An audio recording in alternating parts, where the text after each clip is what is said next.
Welcome to the Mr. Phelps Show.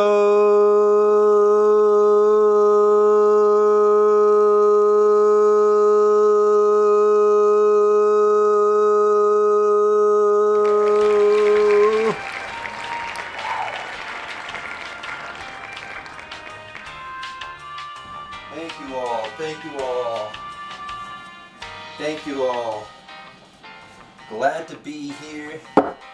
Glad to be on the set of the Mr. Phelps Show. As if you haven't heard that enough. Me saying the Mr. Phelps Show over and over again, holding my breath. Oh! Anyway, welcome to today's show, where we bring literature and reading to life, and coffee. Today we got a lot of informative things for you to do today, because we're writing informative essays or explanatory essays, and you gotta explain things, so that's why I'm here.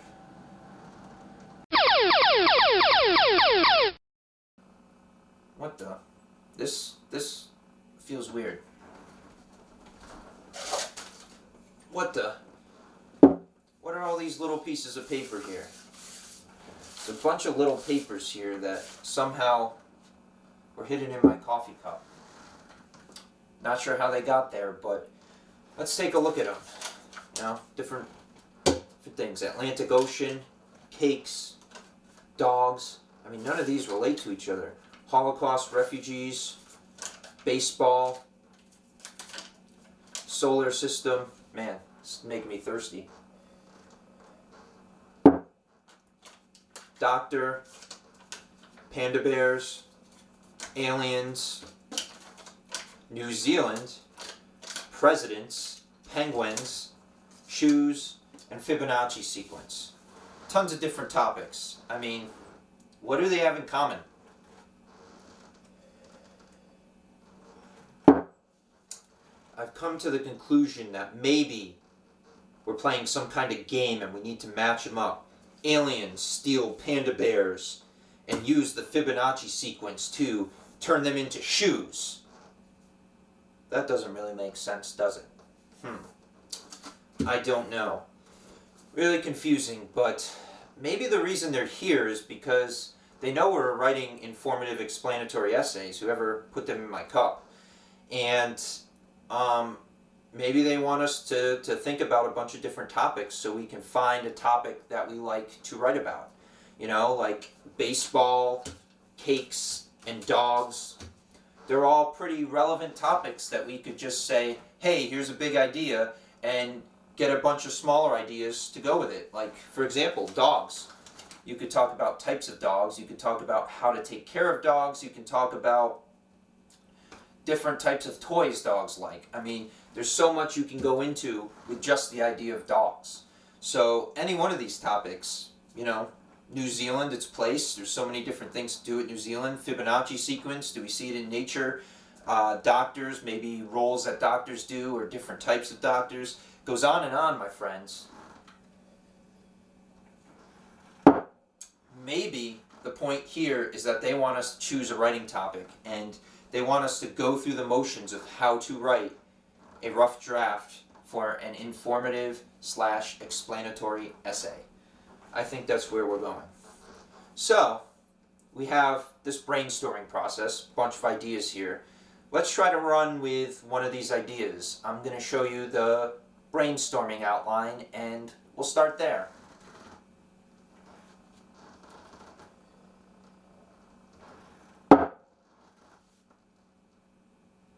Alright, so this is the brainstorming essay outline. And if you look at the document here, I have a brief intro. My topic is about, give 2 to 3 sentence description. This is basically your central idea. You may not know what that is at first, but you at least want to be thinking about it. So if you choose dogs, for example, you don't just want to say my topic is about dogs. You want to say my topic is about dogs and how to take care of them, how to teach dogs how to have a healthy lifestyle, or something along those lines. So you want to say a little bit more than just your general topic, because that's going to help you narrow your topic down. All right, so that's kind of where you're thinking, where you're going. Could change. Then you get down to here, the body paragraphs. It says body paragraphs, but it's really just a bunch of boxes. Now I want you to choose 3 big ideas. So if I'm doing dogs, I'm going to do dog food as one, dog toys as another, and types of dogs as my last one. And then I'm going to find many ideas to support those bigger ideas. So dog foods, maybe I have a couple different brands of dog foods. I'll list one brand, I'll list the second brand. Toys for dogs, maybe plush toys, bones. Those could be 2 ideas. And then different types of dogs, golden retrievers, huskies. Again, those are 2 supporting ideas. It asks for at least 2 supporting ideas, but you can come up with 3.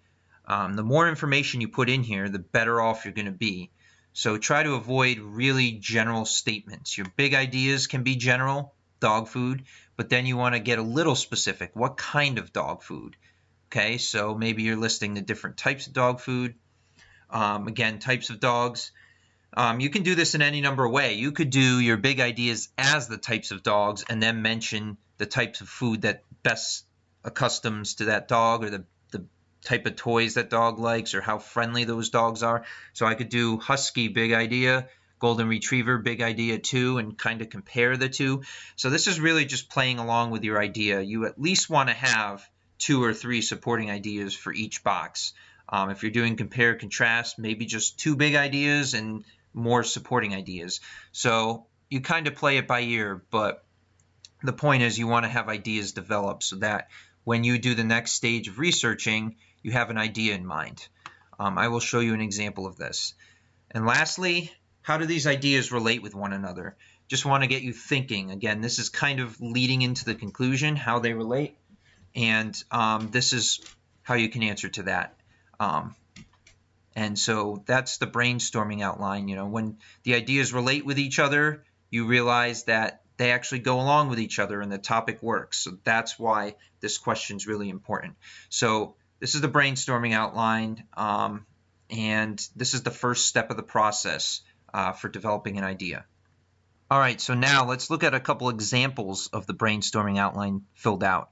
All right, so this example uses the Grand Mosque, which was our opening essay in this unit that you looked at in reading class and writing class, where it talks about the Muslims taking care of the Jewish people and saving them from the Nazis.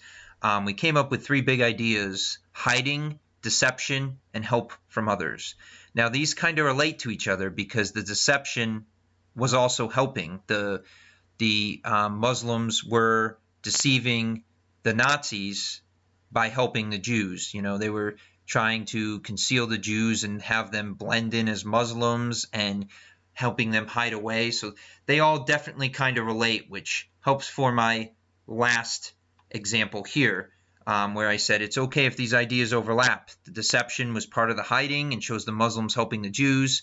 You want them to overlap. That's how you know your idea works. But then I also broke them out into separate ideas. Hiding, Grand Mosque was a place to blend in. There were sewers and escape routes. Deception, the Muslims helped the Jews get fake IDs. The Muslims pretended the Jews were Muslims.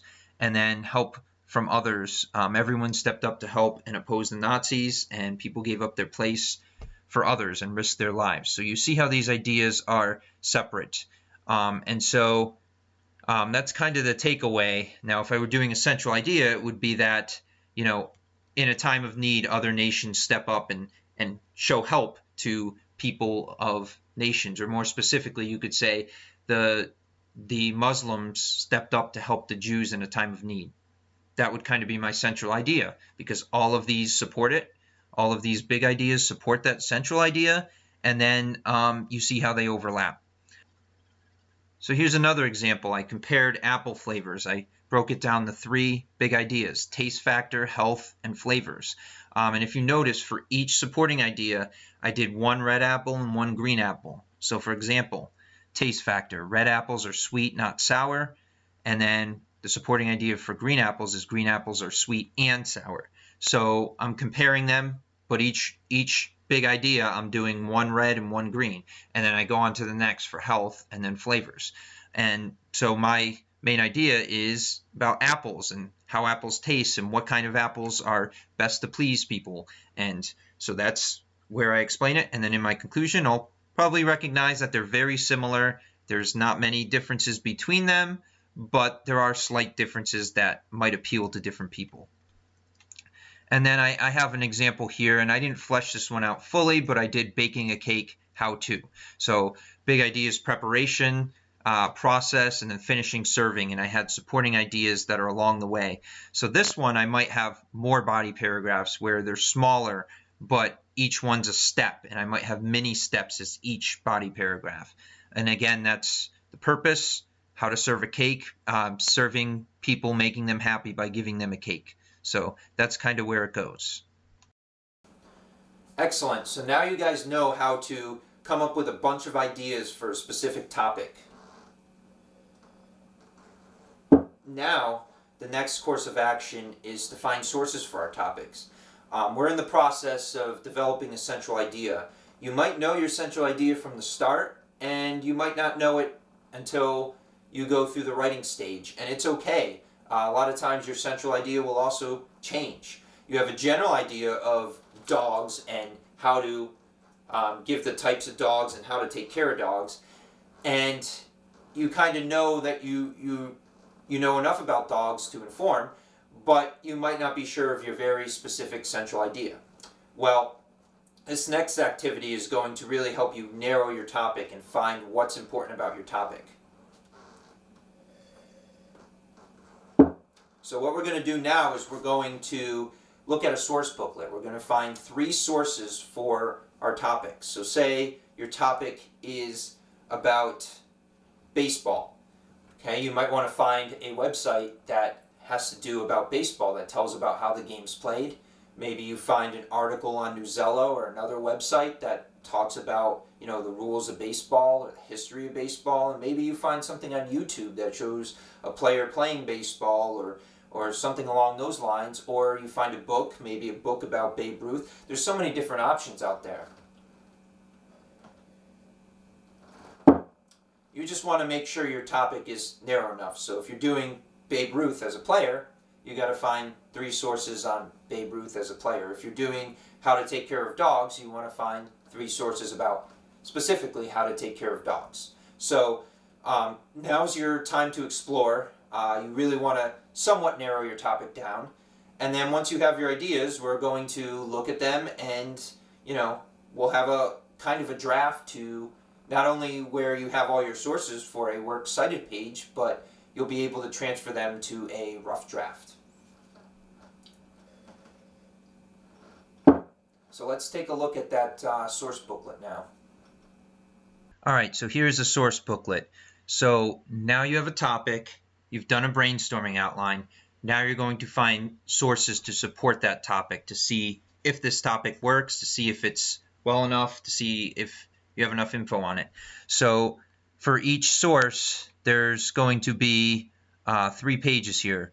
Source 1, source 2, source 3, and there's some extra pages in case you need them, but you only need 3 sources. And then at the end, there's some MLA, just in case you can't find them on BibMe. They're here, shows you how to cite them. So up here at the top, the very first page, this is only telling me what kind of sources you're looking at. Are you looking at website, a book, YouTube, just to give yourself an idea that you have 3 different sources. So once you fill that out, you have 3 in mind, you go to the first source. All right, so the very first step is first finding your source online. You need to search your topic online or in a book. So if I'm searching for dogs, I'm going to search up dogs. Or if I know I'm specifically searching for how to take care of dogs, I'm going to maybe look for some websites that talk about how to take care of dogs, or maybe some veterinarian sites, some articles, something out there. I'm going to find a source. I'm going to write the source down on this line here, and then I'm going to cite this source using BibMe. If you forget how to use bibme, it's in our past videos. It's pretty straightforward. You go to bibme.org, you click MLA, you click the type of source you're using, you enter the information, and it cites it for you. Then you take that cited material and you paste it into here for number 1. All right, and so that's how you cite it. This is really useful because you're getting your works cited page done now. You just don't know it. So when you add a works cited page, and if you use these sources you used ahead of time, you can copy and paste from number 1 on each page and put it into your works cited page. So that's why we're doing this now. More work now, less work later. Okay. Ideally, you're going to use these sources and you can copy and paste them onto your works cited page. So number 2, why is this source important? This is your job to look through the source, see what's important about it, how it helps you. You're going to find out that not everything in the source might be useful, but there should be some places where the source is useful. And this is where you're going to explain it here. Okay. So 3 to 5 sentences. That's not much. And honestly, we went through No Red Ink and we went over body paragraphs where we had, at the beginning, we had our topic sentence and our claim, and then you had reasoning and evidence. Well, right here is your evidence and reasoning part, okay, which relates to your topic, sentence, and claim. So you're essentially getting your body paragraphs done if you cite the source and explain why it's important in 3 to 5 sentences. Okay. Number 3, how do you know this source is reliable? So now this, I want you to look at the source, see who it's by, who the author is, where it comes from. If it's about how to take care of dogs, is it written by a veterinarian or somebody who's in the field? How recent was the source? It's 2 to 3 sentences to explain that. And lastly, choose an important or interesting quote. Okay, and explain. Again, this is the reasoning. You find your quote and you explain it. This is telling me that you use this piece of information to help you research it. And that's what you put here. Okay, and then you go on for the next 2 sources, you do relatively the same thing. And so that's how you fill it out. You have all 3 sources together and you have a source booklet. Excellent. So now that we've looked at the source booklet, all we got left to do is start writing your body paragraphs. You know, you have all the nuts and bolts, or the meat of the sandwich there. You have the topic, what we're writing about, and you have the sources. Okay, if you remember from No Red Ink, how to write body paragraphs, we start with our claim or our topic sentence first, then we go to our evidence or reasoning. Okay, evidence or reasoning, those can kind of interchange. So we have our claim, which relates back to our central idea, or a topic sentence. If you're not sure of your central idea yet, you have a topic sentence. What is this point about? What is this main idea about?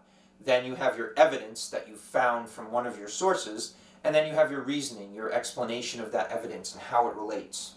So again, here is No Red Ink with body paragraphs, claims, evidence, and reasoning. So this is how a typical body paragraph should be written. You have up here your claim. Again, this fits mostly for argument, but it also works for informative. You have your claim that always comes first. Evidence will always have some source written in it. So claim, peer pressure hurts students' academic performance. For example, one report by the Heritage Organization found that approximately 1 in 4 elementary school students felt that they were teased for doing well in school. So that would be evidence because it mentions a report by the Heritage Organization, and then it tells what the evidence is. Okay. In addition, 4th grade students who were teased for working hard in school performed worse on a test than students who were not teased. Again, it says in addition, so it's adding more evidence. And then the last one says these statistics show how negative influence from peers can harm students' academic process. That's the explanation part of it. So you're going to do reasoning for this one. So if I look and I show the answer, there it is. It shows it right here, what it is. And again, I submit answer. Yellow is claim, purple is evidence, purple, pink, and blue is reasoning. And this is what it looks like.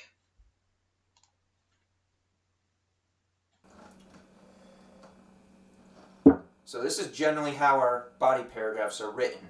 Now, some of you may have 3, some of you may have 5, some of you may have 8.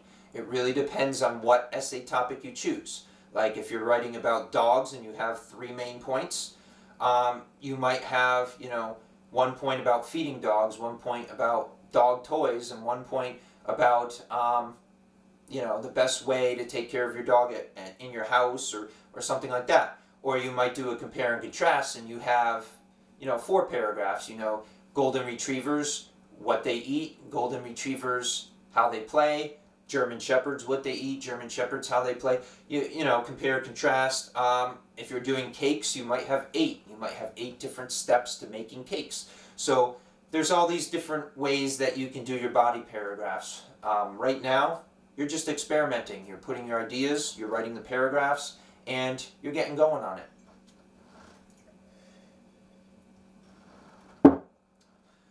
So that's really how you can find your central idea, is by writing. Discovery is really the key. You're going to start writing, you're going to find what's important about that topic, if you don't already know, and then you're going to have your essay kind of develop out of that. And that's really how it is. There's a lot of trial and error with writing. There's a lot of discovery. Sometimes you can plan, and what you write is against what you plan. It's just how it comes out on paper and how the essay unfolds. And that's how writing works, guys.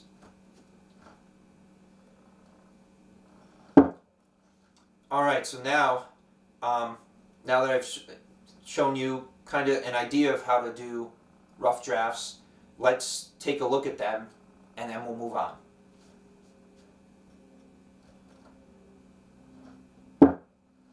Alright, so now that we've looked at sources, body paragraphs, now it's time to start our draft. So this is the biggest part. You start with 3 paragraphs. Through editing and revising, these can become more. And remember to include a topic sentence that starts off your paragraph, topic sentence or claim, evidence, use of sources, and then reasoning, how your evidence supports your claim, and your reasoning for that. Cite sources where possible, and remember that this is a rough draft, but the more info you have, the less you will write later. And then we'll go over intros and conclusions next.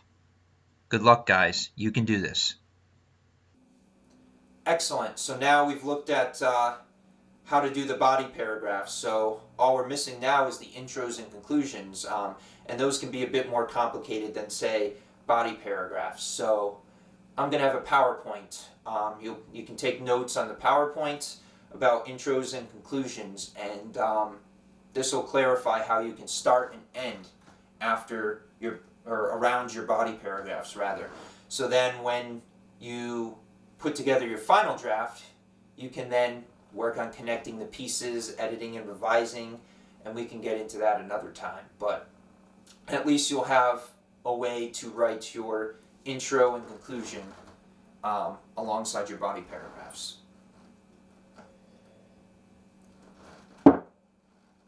Excellent. So let's get to it. All right, so we have intros and conclusions. Follow along, take notes as I read it out loud, and this will get you situated to write effective intros and conclusions. All right, so intro. It's the beginning of an essay. You probably already know that, but it's important to note because some people like to start off in the middle, and when you write an essay, that's not really what you want to do. So intro sets up your topics. We see intros everywhere. Just so you have an idea, I mean, everything has an intro. Every piece that you see in literature and movies has an intro. It's the opening or exposition of a book. It's an important speech at an inauguration, for example. Even video games or movies have intros. Some of these movies, such as Star Wars, kind of starts in the middle. Star Wars A New Hope starts in the middle. But that's called en medias res. And in narrative, you can kind of do that with an intro. You can start in the middle. As long as you have an opening and a reasoning that makes it possible to start in the middle. So, some narrative pieces do, but in the terms of essay writing, you don't usually ever want to start in the middle unless there's a really defined point to do that. But in formal essays, that's not usually a case. So you want to set up your topic and introduce into that topic. And again, intros are different depending on the type of writing, but they're always there in some way, shape, or form. So how should an essay start? All right, an introduction should have three main pieces right here. A hook that grabs the reader's attention. We will look at several different ways to hook. A background or summary to lead into a central idea, and lastly, a central idea, theme / thesis statement that introduces the point of your essay. I kind of looked at those on the same term, central idea, theme, thesis. In this case, it's all the same, and that really comes last in your paragraph. All right, so the hook. There's a nice picture of Captain Hook or somebody with a hook. It occurs at the very beginning. It grabs the reader's attention. It casually leads into your essay. Notice I bolded the word casually because you don't want it to be over the top. You don't want it to be too much. You just want it to kind of be the cherry on top in your beginning. So you want to introduce, but you don't want to do too much with it. You want to casually lead into the essay. All right? And oftentimes it depends on the topic you are writing about. Your hook can change depending on that. But you want to make it so that you lead in casually so that it's not too over the top, but also not too boring. So some types of hooks. So an obvious one that a lot of people utilize in literary essays is the summary. And this leads into an essay with a brief summary. And you kind of continue that summary until you get to the thesis. It's not the most eye-catching, but it can work well for literary essays. So, for example, Anne Frank was a typical teenager before she was captured. I would talk about Anne Frank from the beginning, and then I would go into my thesis. This can also work, To Kill a Mockingbird. You summarize from the beginning, kind of choose an important point in the book that you can summarize that will lead into your point, and then keep going until you get to the thesis. Second one, anecdote. It leads into the essay with an experience or personal essay. Keep in mind, this is a great one, but it might not work for all academic essays. A lot of professors and teachers don't want you to personalize your essays and use I, okay, because that makes it less formal, according to many of them. So this one's questionable. In the sake of my class, I will let you use anecdote as long as you use it in the intro and conclusion and it adds to your paper. But once you get into the body paragraphs, you want to get rid of that I. You want to go into a more formal approach. So this one can work, but it varies depending on, the subject, the matter, and the professor, the teacher. It definitely depends on what you're writing about and how academic the essay has to be. So here's an example. I could feel the fresh air brushing through my hair and could see the beautiful glaciers. So it kind of has a narrative beginning.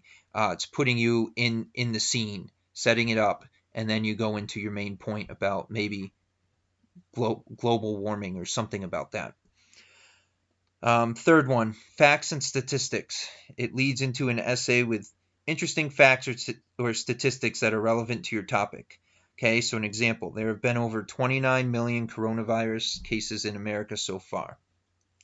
So facts and statistics, very effective if you're writing science or math, if it's about that and you have a lot of facts or statistics to support.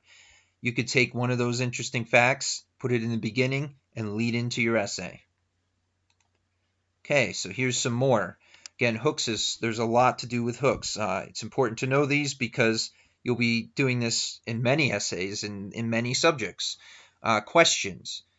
These lead into the essay with an interesting question that makes the readers think. So, for example, what is the difference between successful college students and unsuccessful college students? The key word here is to have a question that makes the reader think. You don't just want a regular old question. You want a question that really makes the reader think. If you have that, it could be a great hook. Quote. Lead into the essay with an interesting quote that makes the reader think. Again, similar to the question. You don't just want any quote. It has to be a quote, like an inspirational quote or something that makes the reader think. An example, if you were to write an essay on the topic of education, you could begin with, Nelson Mandela said, education is the most powerful weapon you can use to change the world. And then you would segue into talking about education and why it's important. Lastly, a strong or declarative statement. This kind of is similar to almost facts or statistics, except it doesn't really utilize facts. It's just making a strong statement. So it makes an assertive claim about your topic. Example, online college classes are cheaper and more effective than in-person college classes. It's almost like making a claim in the beginning, kind of like you do when you make your claim for the whole essay, but it's a smaller claim that kind of leads into your bigger claim. So it can work. It's not the best for every case, but it can work. All right, so here's something to remember. Caution, not every hook will work in every situation. It is important to know your topic and think about which hook will work best. Okay, so each topic is going to do better with a different hook. Like I said, math and science, statistics works. Question, maybe more for philosophy or literature more than science or math. But it could work for that too. Make sure you don't overdo it. Make the hook brief and then lead into your background and summary. Again, don't make it over the top. All right, so next piece. Now that we've gone over hooks, there's a lot of different hooks. We go into the background. So after you mention your hook, you want to provide background knowledge for your readers so that they understand the topic, okay? You don't just want to not kind of backtrack and not explain your topic. You have to have some explanation after you have your hook. So this is the lead into your thesis and central idea. So if your central idea is how to take care of dogs and have dogs lead a healthy life, this is where you can talk about dogs maybe more generally before making your claim and getting specific. So the central idea, this is what we call the thesis or claim. You may hear one or all of these terms. Again, I've called it different terms. It's thesis, claim, central idea. It's your main claim, your main idea, your main purpose, thesis. It's the topic plus what the topic is about or why it's important. It should not be as general as saying my topic is about dogs. That's just too general. You know, I know you're informing me about dogs, but why is it important? You should be specific. Taking care of dogs is hard work, but rewarding. So then I know in the essay you're going to talk about what you need to do to take care of dogs and how that pays off. All right, so I'm going to put it all together. This is an excerpt from an essay that I wrote in college that I wrote in my graduate school. So this is going to show the hook, the background, and central idea kind of put together. So this essay is about Amelia Earhart. And if you look at it, I'll read through it. You notice that I color-coded each area. So everybody has heard of Amelia Earhart, the female pilot who has not only brought great achievements to aviation, but also paved the way for women's rights in American culture. There's my introduction, okay, my hook, okay. I used more of a declarative statement where I'm talking about her as a strong woman, and then I go into the next part. Amelia Earhart has been an American phenomenon for years and years, leaving an impact on the American society. However, there is still very much murkiness about her fated disappearance in her flight around the world in 1937. So there's my background kind of leading in. And then my central idea, while she was one of the greatest pilots of her time, her disappearance became one of the greatest mysteries of American culture. So with this intro, you know that I'm going to talk about the history of her disappearance. All the other parts are great information to get me started, but my central idea is talking about the mystery of her disappearance. So if you notice, intros, they generally are ice cream cone style, which means they go from general to specific. So you start off with a more general sense, you kind of give a summary, and then you narrow down to your central idea. And now we're going to go into conclusions. Conclusions are almost, I don't want to say the opposite of the intro because they're a little bit different, but we'll look into how they're different. So they should be structured as follows. 1, you restate the central idea or claim in a new way. Okay, it's so important that it's in a new way and not repetitive. 2, you extend your idea to a real-world scenario or new way of thinking. And then lastly, you should have a statement at the end that appeals to readers. Okay. Note that this may take a few tries. Conclusions are the toughest. So you want to be really creative. See how creative you can be to make this work. All right. So don'ts. Don't just repeat the same claim in the same words. This is boring. We don't want to hear the same thing over again. Okay. You have to try to think of a new direction to put your claim. Same claim, new direction. You don't just want to summarize. Don't just summarize what you've already told me. Don't bring up anything new. This is kind of super important. Don't bring up new evidence. All the evidence should be in the body paragraphs, okay? This is where you use that evidence. You can say something new in a new twist, but you can't bring up actual new evidence in quotes, facts, or information. So again, the idea is to use what you've already told the audience in a new way. All right, so here's an example. Again, I go back to my essay, and I color-coded. Blue, central idea. Red, new way of thinking. Green, statement. Ultimately, the story of Amelia Earhart ends in the midst of a twilight zone. All right, so I brought up my central idea, but I kind of connected it to Twilight Zone and said it in a new way, uncertainty. Okay, now here's my new way of thinking. I use questions. You may have a different way of segueing the central idea into a new way of thinking. I use questions. You may have a different way. Where did she really end up? If she was such a great pilot and had survived so many treacherous adventures, how could she not survive this one? Furthermore, if she hadn't survived, why was she not found after extensive searching? No one may ever know the true answer about where Amelia Earhart lies, even after 79 years of her absence. Her supposed disappearance may never be completely solved for years and years to come and will always lend itself to many different conspiracies.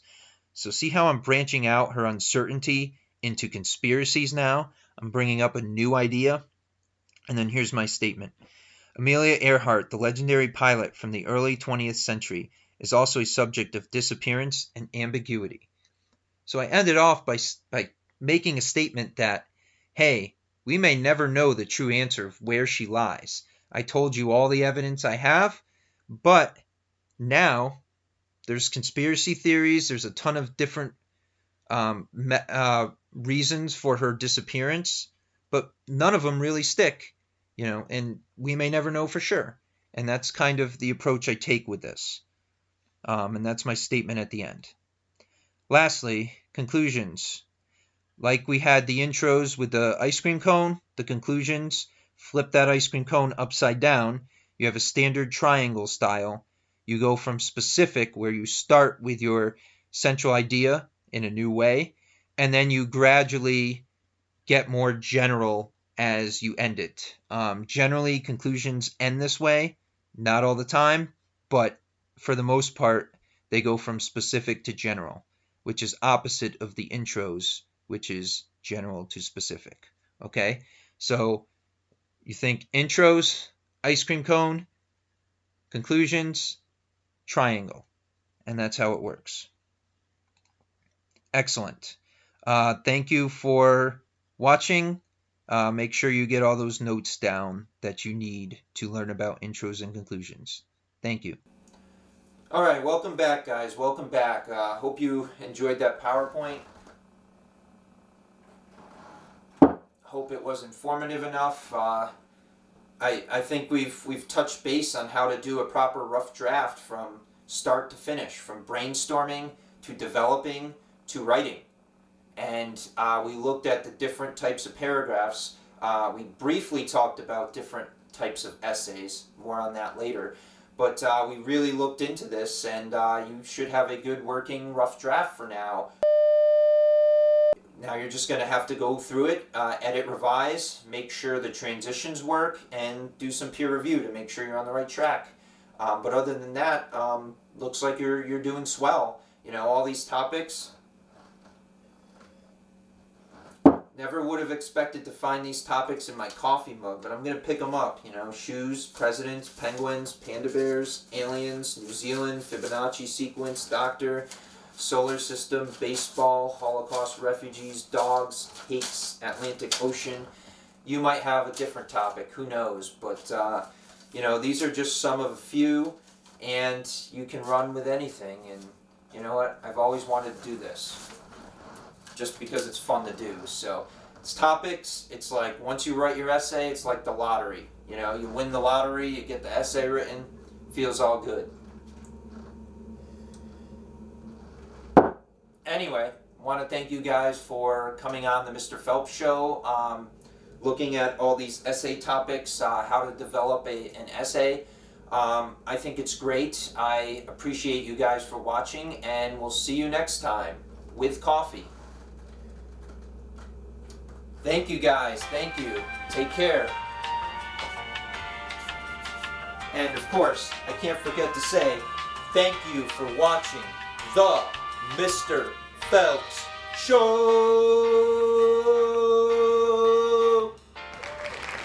with coffee.